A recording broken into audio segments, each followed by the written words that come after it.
Hello, everybody. We're live. I'm Jeff with eBay Addicts, and today my special guest is Dumpster Diver Dad. How are you doing today? I'm doing great. How about you, Jeff?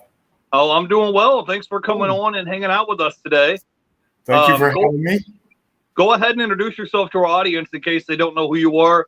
Tell everybody who you are, where you're from, and let them know what it is that you do.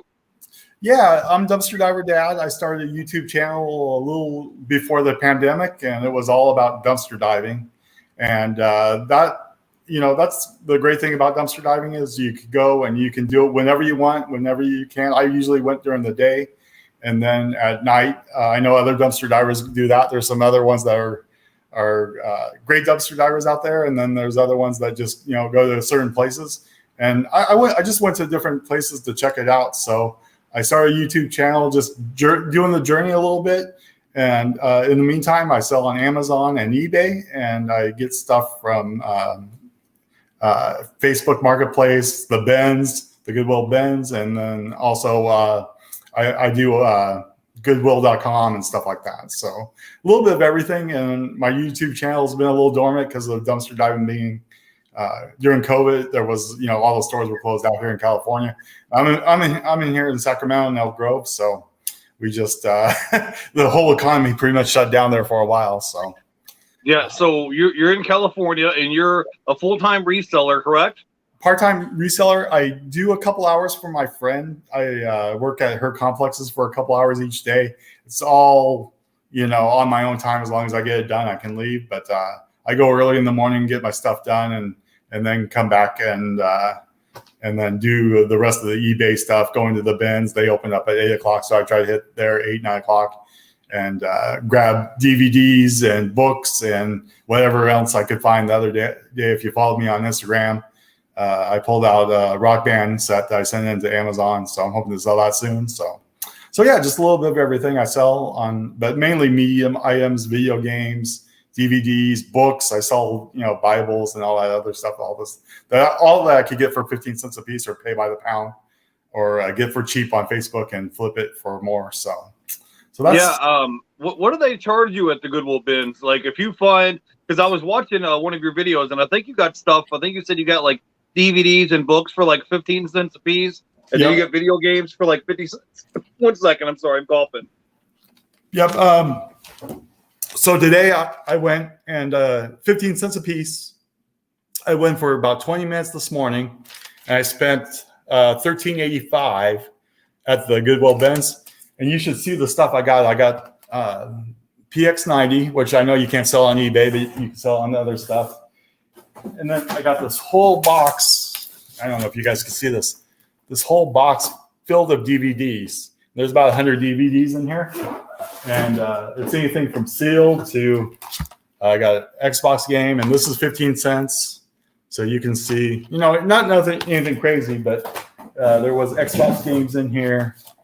Got that one. And I got that one. And then, of course, all the media is pretty much all the same, but it's all 15 cents. But, if you buy stuff for 15 cents, you could definitely flip it for, $10, $15, $20 and make a good money. And then last night on Amazon, I sold a book that I got probably about 2 weeks ago, a Bible. And this one was sealed, but I got a Bible for 15 cents. I sold it on Amazon for $15 or $51. So it adds up. And as long as you can keep on doing that, get stuff cheap and keep on flipping it, then you could do that. So also hair pie book. I'll just pick up whatever. And then also hard goods if I see hard goods, but that's by the pound, and that's like $1.65 a pound. So I pay that when I pay that. So yeah, I mean, if you're getting video games 50 cents a piece, like I know that first game you held up, I think that was like Jet Set Radio or something future. Yeah. Like I know that's like at least a $20, $25 game because I sold it before. So exactly. Yeah, exactly. If you're picking it up for 50 cents, I mean, you got hardly any risk tied up in the items. Yeah, let me say hello to 15 cents. Oh, 15 cents? 15 cents. Okay, let me say hello to a few people here in the chat. I wanted to say hey to Highland Honey Treasure Seeker. Says hi, guys. Hey, thanks for coming on and hanging out with us. We have LKL Graphics Keith is here. Javelina Flip Annie is here. She says hey, Jeff, and hello, Scott. Thanks for coming by and hanging out with us today. And I wanted to say hey to the Selling Sniper is here, and he says hey, Jeff and Scott. So if you guys have questions for our guests, go ahead and drop it in the chat. I'm just curious, kind of like what got you started and what got you interested in reselling, because you weren't like always a reseller like your whole like career. So kind of talk to us a little bit about what your like backstory was before you got started into reselling. Yeah, I started out just watching. Well, I went through a crazy divorce, and so I was looking for a way to make extra money. But I was watching YouTube, and I saw dumpster divers, of course. So that got me interested in that. But I saw like Rally Roots and back then Chris 10K on the Bay, and I just watched them and watched them doing a little reselling. I'm like, I could do that. And then I was watching Amazon videos to sell on Amazon, and I went heavy into books, going to the Goodwills and trying to flip books when you didn't have all these crazy rules that Amazon's putting on you right now. But yeah, it was just pretty much I needed extra money, and I figured I can do that too. And if not, the buy cost was low and the risk was low. And I've started businesses and sold businesses and stuff like that before, so I wasn't worried about the risk versus the reward. So I had a pet business that I did in Reno and sold that, and came to Sacramento and started that and sold that, and then got into reselling. So, and then working for my friend, which pays the main bills, the rent and all that stuff. So it allowed me to have free time and do whatever else. So yeah. But things changed, everything's great. I got married again in June, and congratulations. Yeah, thank you. We went down to Mexico and got married, and eBay and Amazon paid for that, and the stimulus money, the Biden checks and the Trump checks helped out too. But it was nice to get out and use some of that money for some good and reselling. Definitely, if you could pick them up, garage sales. I also do garage sales, so that's the other way to pick up stuff cheap. So. Yeah, well, congratulations on getting remarried. I'm happy for you. Yeah. And yeah, man, reselling is very low barrier to entry, and it's very low risk. It's not like you're opening up, a Chick-fil-A or you're buying a Starbucks franchise. Exactly. You're not coming into it like with getting a lot of financing or a lot of debt. You don't have a lot of employees, and when you're getting items for pennies on the dollar, and you're like, hey, I paid 50 cents for this item, and I've got margins where I'm going to sell it for $25-$30. You've got pretty good margins there. So how does that work out with your schedule as far as you working your other job and then still spending time with your family? Yeah, basically I do in chunks. So my new wife, she just went back to work. She's a paralegal.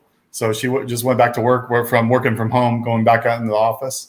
So mornings are crazy. So we get everything done in the mornings, and then I have the rest of the day to go around and I have to pick up the little one from daycare, but I have to go around and source, and then come home and list. So I try to spend a couple hours each day, an hour sourcing, and then except for like on Saturdays when I go garage selling, it's a couple hours. But and then coming home and trying to list it, but I can't keep up. I just I sometimes I buy more than I can list. So it's really easy to do at the bins. I think that's a good problem to have. Like you say, if you go to the Goodwill bins and you got a big old box for $13 and you have more backstock inventory, then you can list for the day. I mean, I think that's fine, because the next day when you wake up, or if it's 2 o'clock in the morning and you can't sleep, you're like, hey, I'm going to go in here and list some items. So you're on your own schedule. Doing that working from home. So. Well, that's cool. So does your new wife, does she support your reselling, or when you guys met and you told her like, hey, I'm a reseller, does she kind of like look at you like you're a space alien or something, or what? Yeah, I try to get her to list stuff on Facebook and stuff like that, but she doesn't get it. She doesn't understand. But she puts up with me, so that's the good thing.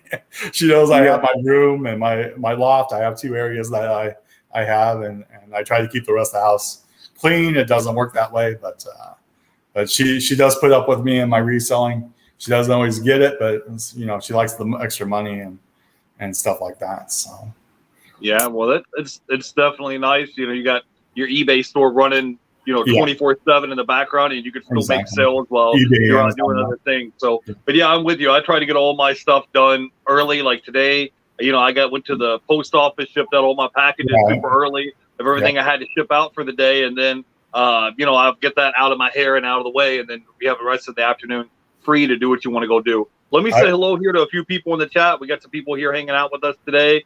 Let's see. We have the selling sniper is here. Yeah. The dog boss is here. Says, I got lucky finding you, my friend. I have an eBay store for years. We buy and sell business industrial goods. Well, that's awesome. That's awesome, that is man. awesome. Yeah, and I wanted to say hey to Marcus is here. Dixon's Fixins. Yep. HL Flipper is here. Yep. Follow him on Instagram. Yep, Javelina Flips Annie. The Cap guy is here. The HL Flipper says, my wife was like that too, but now she's full-time with me. That's awesome. That'd be awesome. Yep. Yeah, the Boss Dog says, for us, we had a hard time with starting everything. Does Scott keep all his inventory in his house, or do you have a storage unit?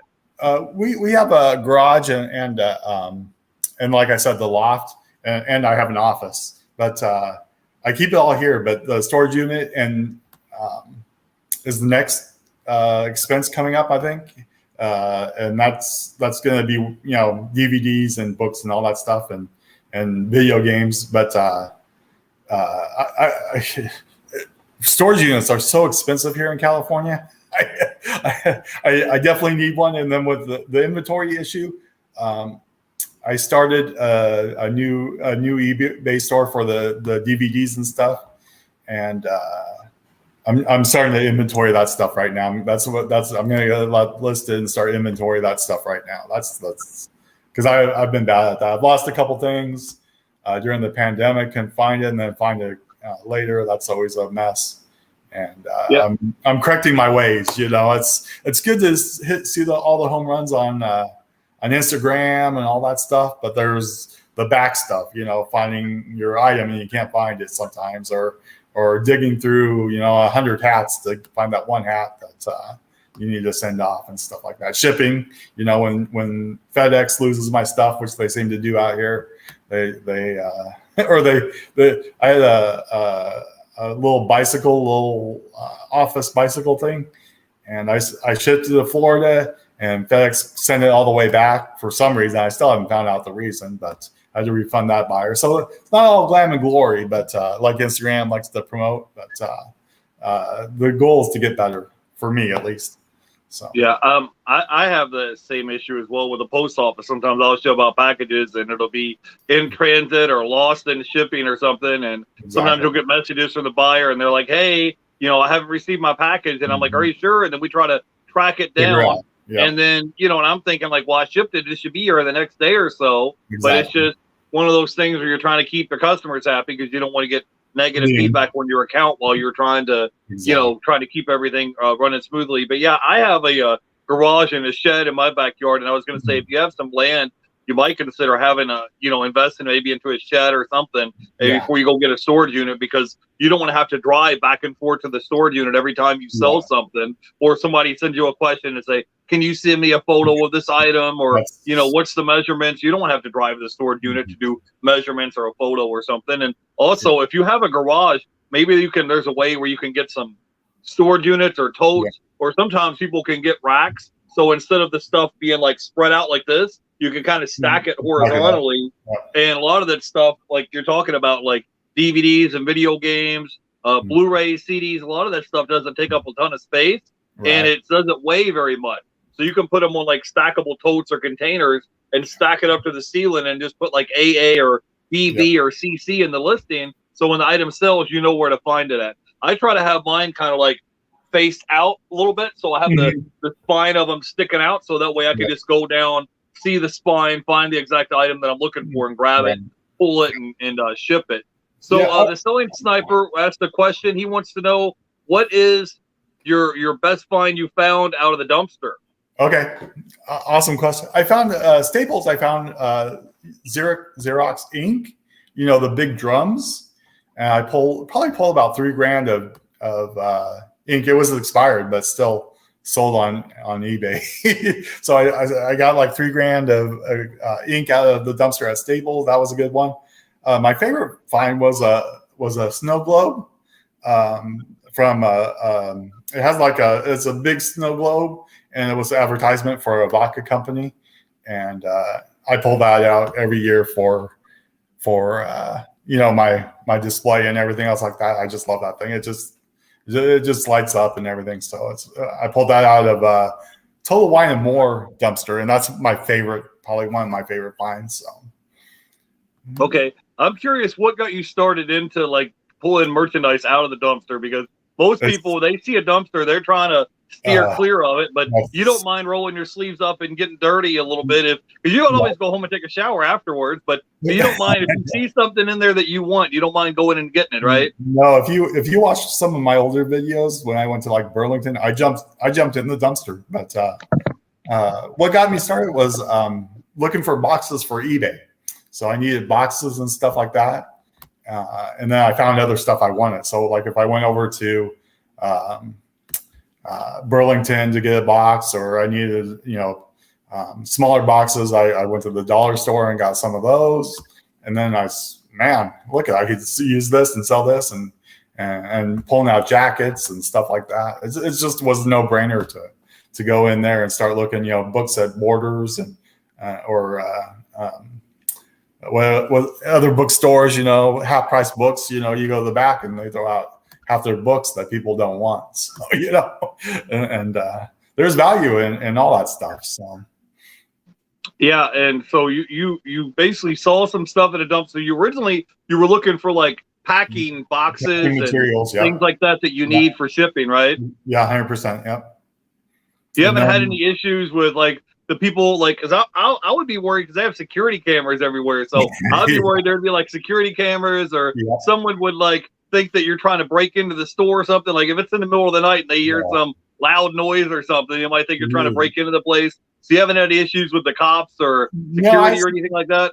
I've had security guards ask me to leave. I never had any issues with the cops, but if you hear something in the dumpster, you don't know what it is. So more of the rodents or the raccoons or whatever you find in there. That's what I'm more scared of than people walking up. I just say, oh yeah, I was just looking for boxes or see what I can find. Sorry, I won't do it again. And just be, act like, everybody else, like I was meant to be there or whatever. But, I'm just really nice about it. I don't want to cause any troubles, but I do want your boxes and I do want your free stuff. So. Right. Yeah. We like free stuff around here for sure. So, hey, I got a question for you, Scott. How many, active listings do you have right now on your eBay store? Because I'm just curious, like if someone was like, hey, I would like to go full-time one day or make a full-time income on eBay, how many active items do I need to get listed, or what type of sales do I need to make over 90 days or something like that? Go ahead. Yeah, I think that you need at least 1,000 listings. I think that's a good starting point to start to think about going full-time. Now I have Amazon too, so that always helps, but I think there's always you always have, in California, it's different than Florida or in Montana or whatever, but you definitely want to have some a consistent income coming in. I think about 1,000 listings does that for you. Like me and Jeff were talking about earlier, today I haven't got any sales yet, but I'm sure tonight I'll pick back up and go on and we'll find that nice even metrics or whatever you want to find to get your sales. But yeah, I think about 1,000 listing is that turning point for looking at full time. I think of course you definitely want like a return on your investment of $15 or more. If you're shipping heavier goods, then you might not need that many, because you could charge $100 for a coffee maker, or $50, but it costs $30 to ship. So it's so all my hard stuff usually hard goods go to Florida. It seems like that. So, but if you're doing media, it's really easy to list. It's really easy to pack. Like Jeff was saying, you get your totes in, and I have bookshelves right now, but it's really easy to store, or you can send it off to Amazon. If you have any Amazon questions, I could help you with that. But yeah, I think there's everyone's different. Everybody's needs are different. But I think in my new store, I'm trying to get a sale a day. I only have like 100 listings on that so far. I'm trying to get that back up. So yeah. Well, I noticed that when I sit at the house and I'm like listing items and I'm Mm-hmm. like stimulating my store and I'm having activity, that's when the sales start rushing in. I just sold an item just a minute ago while we were on the live stream. I just sold an item just now. But what I was going to say is that sometimes, even if it's only a $10, $15, $20 sale, sometimes that one sale will start to like trigger the computer algorithm, and then all of a sudden you'll start having like a whole domino effect where it's like ka-ching, ka-ching, ka-ching, like all back to back to back. We have a question here in the chat from the Boss Dog. Says, we are doing well for the first half of the pandemic. Now it seems to have caught up with us. We went from having over 2,700 listings to 1,800. We try to diversify our inventory with smaller price point. What would you guess is the average number of sales would be items $50 and under? Well, from what I gathered from people like Chris from Daily Refinement and other people that have been reselling longer than I have, they say that 90% of all the sales on eBay are at a price point of $30 and less. So think about like when someone's at a convenience store and they're trying to grab a pack of bubble gum or a candy bar or something for 99 cents and put it on the register. Those are like impulse buys. So when people see an item for $10, $15, $20, $30, especially when they're on eBay, they're trying to save money, but also they don't think twice about grabbing a $10, $15, $20, $30 item and adding it to cart to check out. Now, if it's an item that's over $50 or over $100, maybe they might have to sit down and talk to their wife or husband. Like I'm not married, but if I got like a charge on my credit card and it says, "Oh, you bought this outfit for $100 and $150 and $200 fees," they would have to explain that to their significant other, like what they were buying. But if it's a $10, $15, $20, $30 item, it kind of flies under the radar, and it's like, oh yeah, I just needed something, so I ordered it on eBay for $20 and it was shipped at the door, and they don't think about it, even though that five $20 items still equal $100. That doesn't register in their brain. So I would say that like 90% of all the sales on eBay are $30 and under price point, and anything above that, if once you price it above $30, you're losing like 80-90% of your potential buyers that are looking to buy that item. Because you have to understand, guys, if you sit down, I know this doesn't have to do with reselling, but it kind of does. But if you sit down and look, and you go to like the Census Bureau or the IRS website, they will tell you the percentage of people. There's probably maybe 50% of the population that makes less than $35,000 a year or less. So you're talking about people that are making $15, $16, $17 an hour jobs. That's 50% of all the jobs that exist in America. And that's not counting people that are elderly people, that are retired. That's not counting children. That's not counting stay-at-home moms. So you have to understand, like, not everybody's making 75, 80, 100 grand a year. Majority of the population is making probably $15, $16 an hour or less from their job. So they can't go and shell out, oh, let me reach in my pocket and pay $100 or $150 for this video game or comic book or something that I wanted to buy. So, but what I was saying earlier is that I don't mind if I can list an item for at least $10 on eBay, I won't bother listing it. But somehow, like I said, those smaller sales that are $10, $15, $20 item sales, even though on the paper it doesn't show up as a lot of profit margin, it'll show activity and it'll start triggering your algorithm, and it'll stimulate to generate more sales. So now that $40, $50 item or whatever that you wanted to sell that's been sitting a while, once they start seeing activity in your account, it somehow it triggers the computer algorithm, and then maybe some other higher ticket items will sell a little bit more quickly. But that's just what way I look at it. Let me say hello here to Paul, the flipping sports guy. He just got married recently, so congratulations! Really? Congratulations! Yeah. I love. And I wanted to say hey to the Cap guy, Javelina Flips Annie, the dog bosses. Having only used eBay, what is the major cost difference in doing business through Amazon versus eBay? That's an awesome question. Yeah, I was going to ask you a little bit about that. What got you interested into selling on Amazon? And what would you say is a major difference between selling on Amazon versus eBay? Amazon, I look at Amazon as far as books, and then I also look at Amazon as more of replenishables. So if you could send in 20 of the same thing and make $5 on each one, it makes because it makes a lot of sense. So you could do volume on Amazon. That's the great thing about Amazon. And so it's a pain in the ass right now. I don't envy new sellers trying to get on there. If you are, just do books, start with books. But it's Amazon is deactivating my listings. This is the other people stuff other people don't talk about. They do, you have to fight with them because a brand doesn't want you to sell it, so you got to fight with them to get your listing back on, or they're deactivating it for pricing or something like that. So I try to stick to certain things that I know will sell and send in. Where Amazon, I could sell anything, and if I see value in PX90, which has value, which I wouldn't sell on eBay because you get Vero, but if I see you could sell it on Macari. Go ahead. I was going to say you could sell that on Macari. Yep. And so I can see value in this and take this and just take a couple pictures and send that. And I don't have to worry about other people crashing the price or anything like that. I know it sells pretty consistently. So yeah, there's a bunch of differences. I think the biggest difference, like I said, is volume. If you could get in there and do volume, you can definitely crush it with Amazon. If you can't, then you could do it with books, where you're sending in one book here, there, textbooks and all that stuff.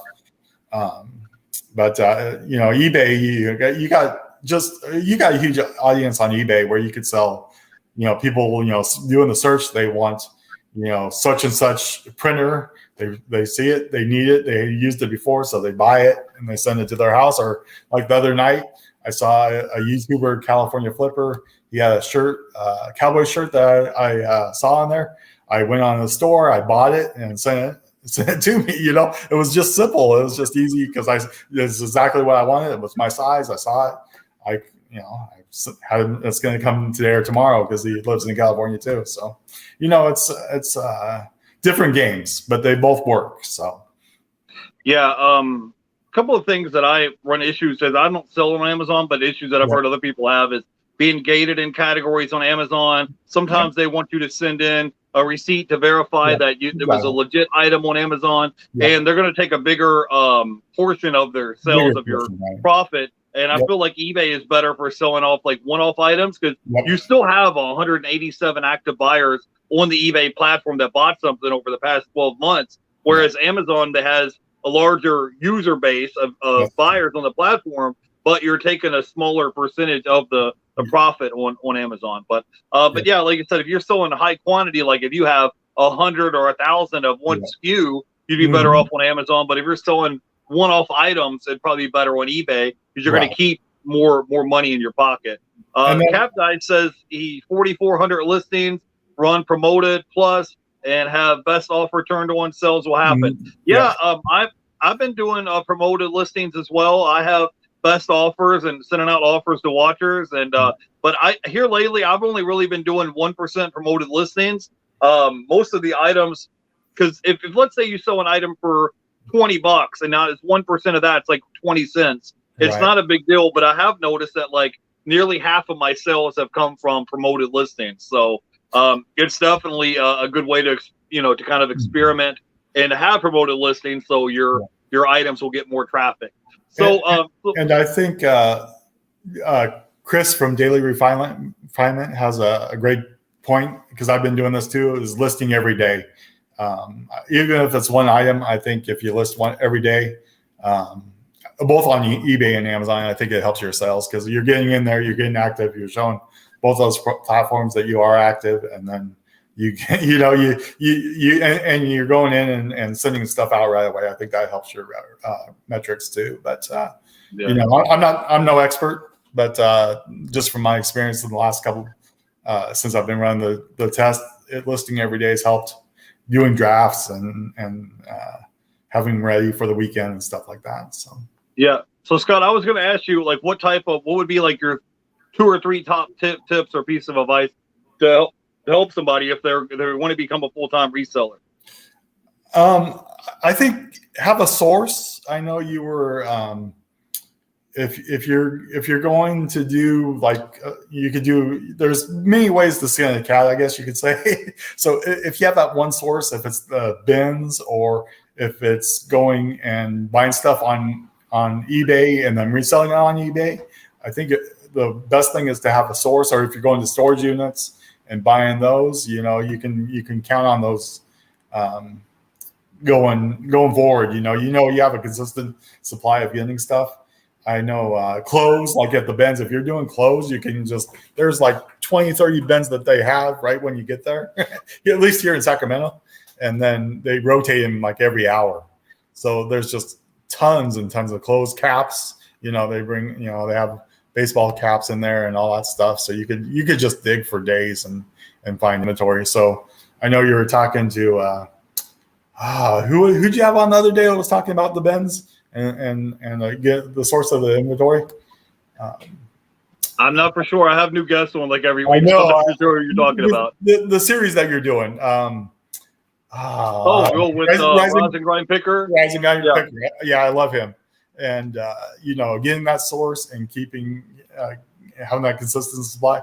Because if you don't, then you have nothing to list. So. Yeah. So what would be your advice? Because if somebody was like, hey, I want to go and start pulling items because I want to get merchandise for free out of dumpsters, what would you tell them? Because to me, first thing that comes to my mind would be like, dude, I would want to have gloves. And I don't know, is it better to go at daytime or nighttime? Is it better like, hey, because you found some really good stuff at like GameStop. You found like posters, video games, things like that. Like you made some pretty decent profit off of items that you got for free, right? Exactly. There's you need gloves, a grabber, and definitely a pair of clothes that you don't care about, shoes that you don't care about. So you can go in there and dive. Some people don't go all the way in the dumpsters, so you can just use your grabber to grab stuff. But the first thing I would do is get a like sourcing, get a route and go to 4 or 5 different stores, and then check them during the day.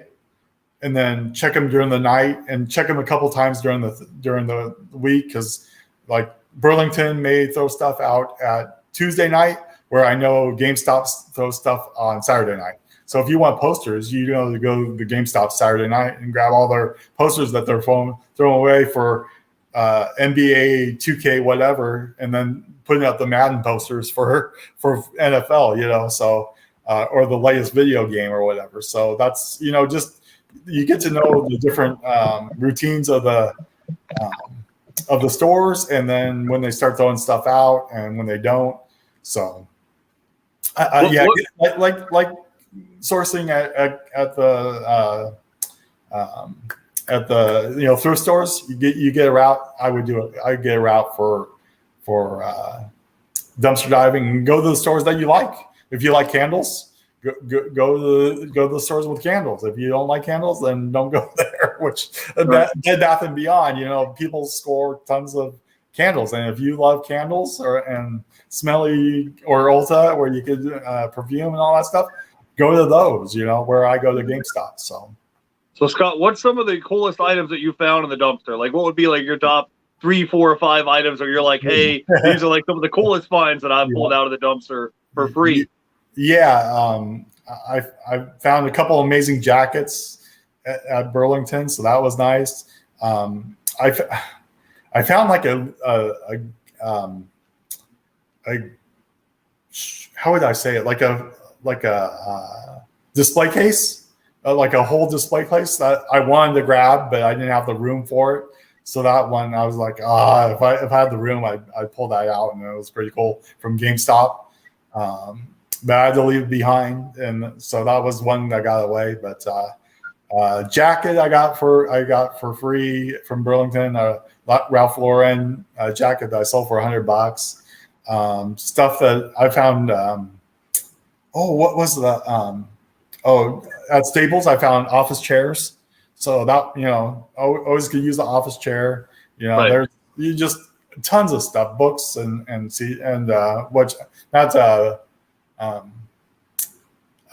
video games, not books. Video games from GameStop was awesome. It's always awesome when I find video games out of GameStop where they just throw them in the dumpster and I just grab them up and resell them. Or I do have a disc cleaner to clean them. But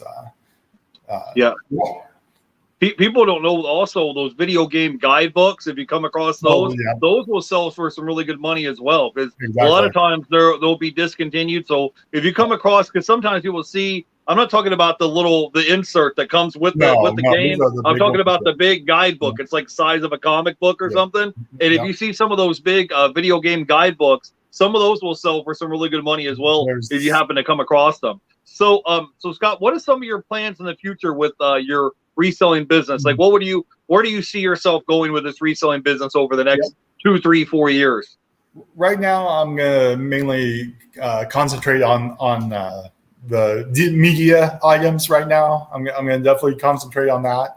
I'm gonna cherry pick stuff from the bins and from Goodwill. So, like, I pulled out that Rockstar a Rock Band set on from there, and $200. I'm not gonna leave that behind. So I'm gonna cherry pick stuff like that, and I'm right about the 60,000 mark on eBay, and I want to grow that. Of course, I have my Amazon and my other business, but I want to grow my eBay business to 100,000, selling everyday goods. So basically DVDs and books and stuff like that, video games and video game systems and stuff like that. So the other thing I'm going to do is I'm going to source a couple things from Alibaba. Really not anything exciting. It's going to be some more everyday things, phone cases basically, that I found that were really cool on Alibaba.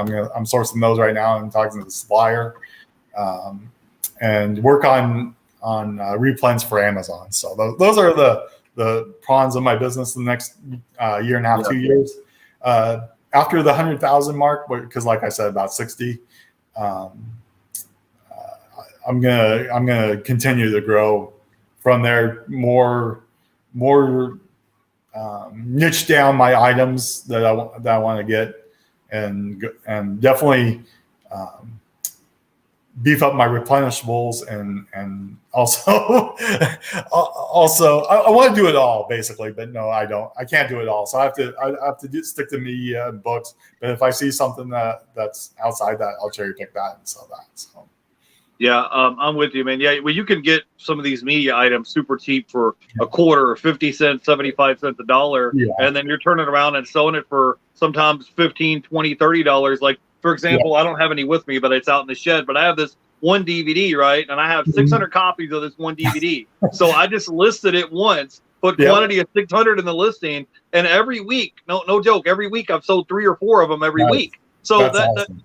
That $20 item doesn't sound like a lot, but if you take that $20 times 600, now that's $12,000 worth of merchandise, and I've got pennies on the dollar tied up into it, maybe a quarter, 50 cents, very little tied up in it, and it was one SKU, and it just resells over and over and over again. So I'm definitely with you as far as looking if you can get a replenishable item where you list at one time, and then you can just resell that item over and over again, as opposed to listing 600 individual SKUs. You just list one and type it in and say, okay, I have 600 quantity in the listing, and then you just sit back and let the sales roll in. So I like that model as well. I wanted to say, hey, real quick to the Twin Pillars is in the chat. Says, I recently found a working 97 laptop, Windows 97 laptop. That's awesome. I'm assuming in the dumpster. Yep. I'm sure. Yeah, I'm sure that's out of the dumpster. You can. I know. Lots of people like to go scrapping and stuff like that. There's tons of scrap too in the dumpsters. If you just want to go scrapping, all those things would be great to get out of the dumpster too. Pallets. I know people are grabbing pallets and selling those, but I definitely need a truck for all that if I'm going to start doing all that. But so as far as reselling though, I think you have to stay in your lane pretty much, and I think that's if you're just going to focus on video games or clothing, I would just focus on jeans or something like that. I think it's a lot easier than doing that and then cherry picking everything else. Like Dixon Picks says, if I see something right over here, I'll just grab it and throw it on eBay too. So. Right. I'm with you, but when you're selling those media items, you're paying zero insertion fees. So, Scott, I wanted to ask you a little bit about your YouTube channel. Yep. How long have you been on YouTube? And tell people what kind of content you make on YouTube, because I would think some of your videos, as far as dumpster diving, people find that interesting. So, you have a couple of videos that went like viral or semi-viral yet? Yep. One of my Burlington videos went viral. I actually have 1,300, almost 1,400 subscribers. So, it's a great. If you're going to videotape or do an eBay channel, dumpster diving is always a great channel to do. People don't think about it, but there's people that watch my videos and comment still and stuff like that. So I love my followers. I do a little bit of eBay on there, so I think that's great. I did talk about starting the new eBay store on there, so that was on there. But definitely going to get, now that school start and the kids are in school, I'm going to start making videos again with take out the GoPro and go, because garage sale season's still going on here. I know Florida, you guys have garage sales all year round. We have garage sales all year round here too, so that's always nice, and people love seeing those. So definitely, there's things that I want to do for my channel, and so I suggest subscribe. You'll be seeing stuff soon, and hopefully, if you always DM me, you can find me on Instagram also, like Jeff did. He messaged me, I get back to you right away. So if you have any questions about dumpster diving, eBay, Amazon, hit me up, and I can definitely help you with all those. So. It's funny because I would run into you in the chats all the time, and honestly, I didn't even know you had a YouTube channel till I think I saw you on Bowley Pal's YouTube video about a month ago, and I was like, wait a minute, does Dumpster Diver Dad have a YouTube channel? So I went ahead and subscribed. You guys, I honestly didn't know, because we're like, the way that we are in the community, like if I'm in the chat, I'm not going to be that guy saying, here's my link, come subscribe to my channel. I'm not here to do that. I'm here to help support other people in the community. I'm not like saying, it's not like a big neon flashing light, like, hey, come support me. Cause that'd be like a jerk move. I'm trying to help support other people. So it's like, if I didn't go around and tell you, hey, flash a light here, pay attention to me, like that's not how I am. But I went and subscribed to your channel, and hopefully you'll have some more content coming out in the future. I wanted to say hey to the ATL Flipper. He says, this is a great show. Thanks for hanging out with us today. I wanted to say hey to BK from the Rockies. Twin Pillar says, flipping it good. Did a dumpster diving video behind a retail store and find all kinds of new sneakers. Yeah, you never know what you're going to find. And I don't know, I have to apologize, I can't pronounce your name. It says, do you own everything you list, or do you also practice some kind of drop shipping? Do you want to answer that, Scott?